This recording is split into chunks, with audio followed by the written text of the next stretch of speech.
दोस्तों, आज आप जान पाएंगे कि गहरी नींद क्या है, नींद को गहरा कैसे किया जाए, सोने का सही तरीका क्या है। अगर आप इन तरीकों को जानेंगे तो आपको बहुत ही अच्छी और गहरी नींद आने लगेगी। फिर आप काफी हद तक चिंता मुक्त रहेंगे और जल्दी बीमार भी नहीं पेंगे। और अगर आपको नींद नहीं आती है तो यह वीडियो आपके लिए बहुत ही महत्वपूर्ण साबित होने वाली है। और वीडियो के अंत में आपको एक अच्छी और गहरी नींद के लिए छोटे छोटे उपाय बताए जाएंगे। तो आइए एक कहानी के माध्यम से शुरू करते हैं। दोस्तों, एक बार की बात है, एक अमीर सेठ एक बौद्ध भिक्षु के पास जाता है और वह उन बौद्ध भिक्षु से कहता है, हे महात्मा, मैं अपनी नींद से बहुत ही परेशान हूं। बहुत कोशिश के बाद भी मैं देर रात तक सो नहीं पाता और रात में सोने से पहले मेरे मन में दुनिया भर के विचार चलते रहते हैं। और जब मुझे नींद भी आ जाती है तो मैं पूरी रात करवटें बदलता रहता हूं और मुझे चैन की नींद कभी भी नहीं आती। और जब सुबह मेरी नींद खुलती है तो मुझे कुछ अच्छा महसूस नहीं होता है। मैं खुद को थका हुआ और अशांत महसूस करता हूं। कृपया आप मेरी समस्या का समाधान बताइए।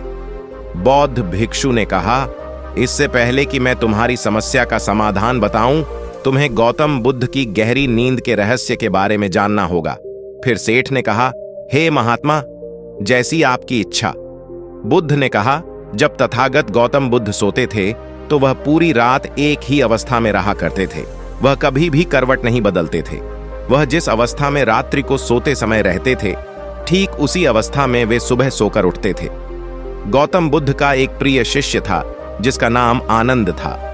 वह भी गौतम बुद्ध के पास ही सोता था। वह सोते जागते हर पल गौतम बुद्ध को देख बहाल करता और उनकी सेवा भी खूब किया करता था। आनंद को यह बात बहुत परेशान करती थी कि आखिर गौतम बुद्ध पूरी रात कैसे एक ही अवस्था में गुजार देते हैं। पूरी रात वह करवट भी नहीं बदलते हैं, जबकि हम सब तो कई बार रात में करवट भी बदलते रहते हैं। जब कभी रात में आनंद की आंखें खुलती तो हमेशा गौतम बुद्ध को एक ही अवस्था में सोते पाता था। यह बात उसे बहुत परेशान कर रही थी। लेकिन एक दिन आनंद अपनी जिज्ञासा को रोक नहीं पाया और गौतम बुद्ध के पास रात को ही जाकर उन्हें मध्य रात में नींद से जगा दिया और कहा, तथागत, मुझे क्षमा करें। मैं जानता हूं कि आपसे प्रश्न पूछने का यह सही समय नहीं है, क्योंकि आप पूरे दिन ज्ञान देते हैं, लोगों की समस्याओं का समाधान करते रहते हैं। लेकिन मेरे अंदर की जिज्ञासा इतनी भर चुकी है कि मैं सुबह तक का इंतजार नहीं कर सकता। इसीलिए आप मेरे प्रश्न का उत्तर देकर मेरी जिज्ञासा को शांत करें। आनंद ने आगे कहा, मैं पिछले 20 वर्षों से आपके साथ रह रहा हूं और देख रहा हूं कि आप पूरी रात केवल एक ही अवस्था में सोते हैं। सुबह भी आप उसी अवस्था में सोकर उठते हैं, जिस अवस्था में रात को आप सोए थे।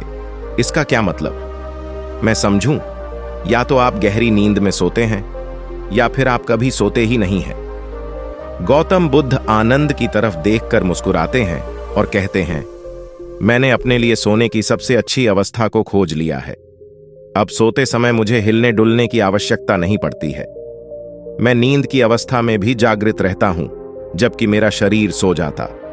प्रश्न यह नहीं है नींद की अवस्था में भी शरीर हिलता है कि नहीं। शरीर क्यों एक स्थिर अवस्था में रह नहीं पाता?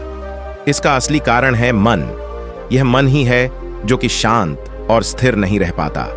और यही कारण है कि नींद की अवस्था में भी हम अपने शरीर को हिलाते रहते हैं। लेकिन मैं इन सब चीजों से परे आ चुका हूं।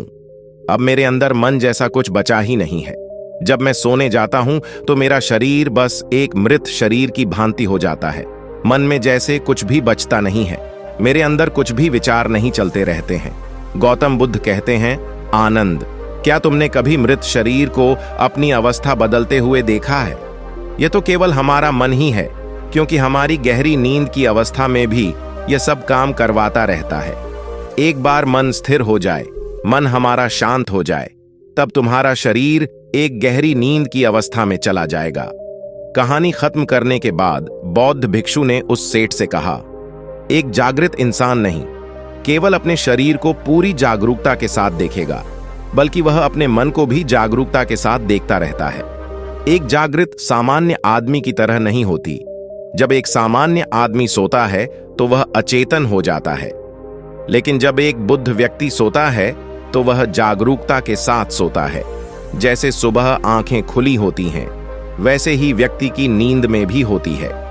इसलिए ऐसा कहा जाता है कि वह व्यक्ति कभी सोते ही नहीं है। जब इंसान सोने जाता है तो उसे नहीं पता चलता कि वह कब सो जाता है, लेकिन यह तुम जागने और सोने के बीच के छोटे से तरल में जागृत रह पाए तो कुछ गठित होगा जो तुम्हें जागरूकता के और करीब लाता जाएगा। यह सोचकर सेठ ने कहा कि महात्मा जी, आपकी बातें मुझे कुछ समझ में नहीं आ रही हैं। कृपया कर आप मुझे आसान शब्दों में समझाएं ताकि मुझे गहरी नींद का रहस्य पता चल जाए और मैं आसानी से हर एक को एक गहरी नींद ले सकूं और चिंता मुक्त होकर समझ सकूं। इस बात पर वे बौद्ध भिक्षु कहते हैं, देर रात तक जागने और आसानी से गहरी नींद न आने के 5 प्रमुख कारण हैं। पहला कारण है बिस्तर पर सोने के अलावा भी अन्य काम करना। जैसे कि बहुत से लोगों की आदत होती है कि वह बिस्तर पर ही खाना खा लेते हैं, बिस्तर पर ही पढ़ाई करने बैठ जाते हैं और ऐसे ही बहुत से काम वह अपने शयन कक्ष में ही करते रहते हैं। शयन कक्ष का उपयोग लोग सोने के अलावा भी अन्य कामों के लिए भी प्रयोग में लाते, जिससे हमारे मस्तिष्क में शयन कक्ष का एक निश्चित अर्थ ही नहीं रह जाता। इसलिए जब हम बिस्तर पर सोने जाते हैं तो हमारा मन इस बात को स्वीकार नहीं कर पाता कि अब हमें सोना है, क्योंकि आपने उसकी उसी जगह पर अन्य कामों को करने की आदत डाल दी है। आज के समय की बात करें तो कुछ लोग बिस्तर पर ही अपने ऑफिस का काम भी करने लग जाते हैं। गेम खेलना, मोबाइल में कुछ देखना, सोने के बिस्तर पर ही टेलीविजन को देखना, यह सब काम लोग अपने सोने के स्थान पर ही करने लग जाते हैं और अपना अधिकतर समय वही गुजार देते हैं, जिसकी वजह से हमारा मन इसे स्वीकार ही नहीं कर पाता कि यह सोने की जगह है और मुझे यहाँ सोना है। और यही वजह है कि हमारा मन इसे स्वीकार नहीं कर पाता और जब हम सोने जाते हैं तो हमें नींद ही नहीं आती है, और अगर आती भी है तो काफी देर बाद। और इसके साथ साथ हमारे दिमाग में तमाम तरह के सपने आते रहते हैं जो कि हमें सही ऐसी गहरी नींद में सोने नहीं देते। और यही कारण है कि जब हम सोने जाते हैं तो हमें घंटों रात तक नींद नहीं आती है। बौद्ध भिक्षु ने आगे कहा, इस आश्रम में जितने भी भिक्षुक रह रहे हैं सबकी अपनी अपनी सोने की जगह है। जब यह लोग अपनी सोने की जगह पर जाते हैं तो वहां पर सिर्फ वे सोने का काम करते हैं, वह सिर्फ सोते हैं। इस वजह से यहाँ पर सबको गहरी नींद आ जाती है और सुबह जब वे सोकर उठते हैं तो बहुत ही अच्छा अनुभव करते हैं, बहुत ही शांति का अनुभव करते हैं। इसलिए जब भी तुम सोने जाओ तो अपनी एक सोने की जगह निर्धारित करो, वहां पर सिर्फ और सिर्फ तुम सोने का काम करो, कुछ भी और तुम्हें वहां करने की जरूरत नहीं है। तभी तुम्हें एक गहरी नींद प्राप्त हो सकती है। बौद्ध भिक्षु ने कहा, गहरी नींद ना आने का दूसरा कारण है सोने की एक निश्चित समय का निर्धारित ना होना। लोग इतने ज्यादा अपने कामों में व्यस्त रहते हैं कि वह अपने सोने के सही समय को निर्धारित ही नहीं कर पाते हैं। जब मन में आया सो लिए और जब मन में आया जाग लिए। इस वजह से उनको गहरी नींद प्राप्त नहीं हो पाती है। आजकल तो लोगों की जिंदगी इतनी ज्यादा व्यस्त हो गई है कि वे ऑफिस का काम देर रात तक करते रहते हैं, अपने सोने का समय निर्धारित ही नहीं कर पाते, जिससे उनका सोने का क्रम बिगड़ जाता है और फिर उन्हें गहरी नींद भी नहीं आती है। फिर वह बौद्ध भिक्षु उस सेठ से कहते हैं, इसीलिए जब तुम सोने जाओ तो सबसे पहले खुद को खाली कर लो, खुद के मन को खाली कर लो, अपना एक समय निर्धारित करो, उस समय तुम कोई भी कार्य मत करो और अपना सोने का समय निर्धारित करो ताकि तुम्हें समय समय पर नींद आ जाए। बौद्ध भिक्षु ने आगे कहा, नींद ना आने का तीसरा कारण है चिंता में सो जाना। कुछ लोग जब सोना चाहते हैं तो दिन भर की परेशानियां, दिन भर की बातें वे सोचने लग जाते हैं और इस प्रकार वह अपने दिमाग को शांत नहीं कर पाते हैं, चिंता में ही सो जाते हैं और जब सुबह जागते हैं तो उसी मुद्रा में ही जागते हैं और फिर सुबह उन्हें बहुत ही थकावट का अनुभव होता है। उनका सर भारी भारी सा रहता है। इसका मुख्य कारण यह है कि वह गहरी निद्रा में सो ही नहीं पाते, जिसकी वजह से उनकी थकान भी नहीं दूर हो पाती। इसलिए जब तुम सोने जाओ तो बिल्कुल चिंता मुक्त होकर जाओ, भूल जाओ कि तुम्हारे साथ क्या हुआ था, क्या नहीं हुआ था। अपने मन को बिल्कुल खाली कर लो और कुछ भी फालतू के विचार ना लाओ। अपने दिमाग में कहने का मतलब यह है तुम शांत हो जाओ कुछ भी इधर उधर का मत सोचो अपने बारे में। उस समय अच्छा सोचो, अच्छा महसूस करो। अगर तुम सोते समय अच्छा महसूस कर रहे हो तो तुम्हें गहरी नींद आ जाएगी, और जब सुबह तुम सोकर उठोगे तो तुम बहुत तरोताजा महसूस करोगे।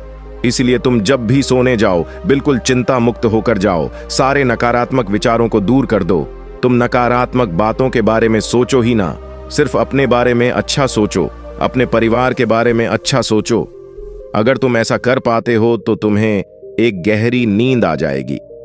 बौद्ध भिक्षु उस सेठ से आगे कहते हैं कि गहरी नींद ना आने का तीसरा कारण है भारी भोजन कर लेना। कुछ लोग रात को बहुत सारा खाना खा लेते हैं, जिसकी वजह से उन्हें अच्छी नींद नहीं आती। लोग समझते हैं कि शाम को भारी खाना खाना चाहिए, पर बिल्कुल ऐसा नहीं है। शाम के खाने को तुम हल्का करो ताकि खाना पचने में कोई दिक्कत ना हो। बौद्ध भिक्षु ने आगे कहा, अगर तुम शाम को हल्का भोजन लेते हो तो उसका पाचन बहुत ही अच्छे तरीके से होगा और तुम्हें अच्छी नींद की प्राप्ति होगी। भारी खाना खाने से पाचन अच्छा नहीं हो पाता है, जिसकी वजह से तुम रात को करवट बदलते रहते हो। पेट में गैस बनती रहती है जो तुम्हें रात को सही से सोने नहीं देगी। इसीलिए जब भी तुम सोने जाओ रात के खाने को हल्का करो ताकि तुम्हें अच्छी नींद की प्राप्ति हो जाए। बौद्ध भिक्षु सेठ से कहते हैं कि नींद ना आने का चौथा कारण है बहुत ज्यादा नकारात्मक बातें विचार करना। दोस्तों, जिंदगी मिली है तो दुखों का आना तो तय है। बौद्ध भिक्षु सेठ से कहते हैं, आज दुख तुम्हारी जिंदगी में है तो कल किसी और की जिंदगी में होगा। यह सुख और दुख तो जिंदगी में आते जाते रहते हैं। इससे तुम्हें लड़ना है और उसे हराना भी है। इसलिए दुख और सुख को तुम स्वीकार करो और नकारात्मक विचारों से दूर रहो। नकारात्मक विचारों के साथ साथ नकारात्मक लोगों से भी दूर रहो, क्योंकि नकारात्मक लोग तुम्हें कभी शांति से नहीं रहने देंगे। वह तुम्हें हमेशा परेशान करते रहेंगे। इसलिए ज्यादा बेहतर होगा कि तुम उन लोगों से दूर रहो। दिखावे के लिए खुद को मत बदलो। अक्सर लोग दिखावे के लिए ही पूरे दिन परेशान रहते हैं।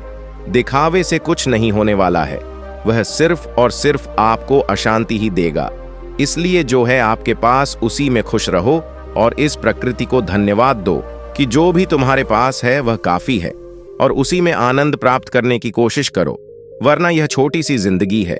इन्हीं सब में कब बीत जाएगी यह तुम्हें पता भी नहीं चल पाएगा। सुख और शांति की खोज में भटकते भटकते तुम्हारा पूरा जीवन निकल जाएगा। इसलिए जो कुछ भी है तुम उसी में खुश रहने की कोशिश करो, उसी में आनंद प्राप्त करने की कोशिश करो। असली सुख और शांति मन को शांत करने में ही है। जितना भी आपके पास है उसी का आनंद उठाओ, तब तुम अपनी जिंदगी को बहुत ही बेहतर तरीके से जी सकोगे और तुम्हारा मन शांति की खोज में कहीं भटके नहीं। अगर तुम्हारे पास बहुत पैसा भी है तब भी तुम्हें चैन की नींद नहीं मिल पाएगी, जब तक कि तुम्हारे पास जितना है उसमें तुम सुख का अनुभव नहीं कर पाते हो।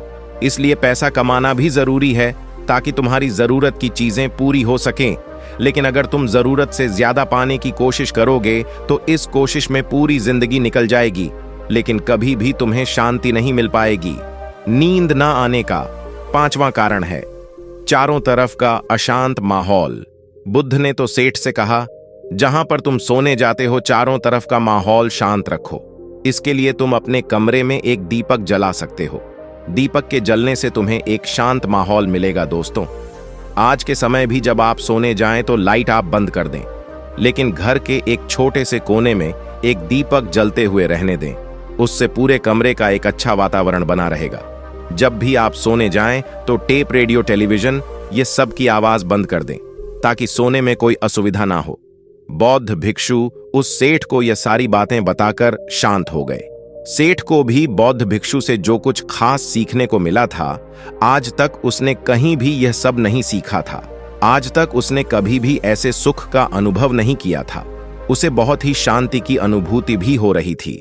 वह उन बौद्ध महात्मा को दंडवत प्रणाम करता है और वहां से चला जाता है, और घर आकर वह अपने घर वालों को भी यह सारी बातें बताता है। वह उन बौद्ध भिक्षु के द्वारा बताई गई बातों का पालन करने लग जाता है, जिससे उसे गहरी नींद की प्राप्ति होती है। अब वह प्रतिदिन पहले से बहुत ज्यादा सुख और शांति का अनुभव कर रहा था और उसे गहरी नींद भी आने लगी थी। तो दोस्तों, उम्मीद है इस वीडियो से आपको काफी कुछ सीखने को मिला होगा, और अगर कुछ सीखने को मिला हो तो हमारे इस वीडियो को लाइक, शेयर और बुद्ध इंस्पायर्ड ज्ञान चैनल को सब्सक्राइब जरूर कर लीजिएगा और साथ ही कमेंट में नमो बुद्धाई जरूर लिखिएगा।